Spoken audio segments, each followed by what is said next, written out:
Status किपर check करेंगे प्रथम आपण निज मोबाइल थिबा क्रोम ब्राउजर टी ओपन करेंगे। ओपन कलापर सेठी गूगल ले जाई सर्च करेंगे पीएम किसान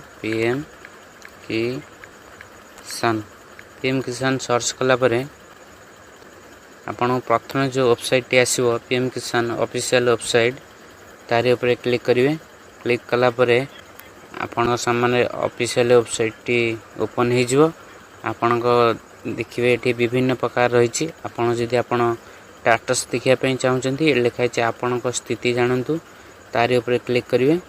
क्लिक कलापर ये आपण को लिखिदे नो योर स्टेटस पीएम किसान आपणकर नो योर रजिस्ट्रेशन नंबर आपण जो फॉर्म अप्लाई कला बेले जो रजिस्ट्रेशन नंबर टी पाइथिबे ताको ये एंटर करेंगे एवं एक कैप्चा टी फिलअप करेंगे। गेट ओटीपी मारिया परे आपण रजिस्ट्रेशन मोबाइल नंबर को एक ओटीपी जीवो। ओटीपी वेरीफाई कला परे आपण स्टेटस टी जानि परिबे।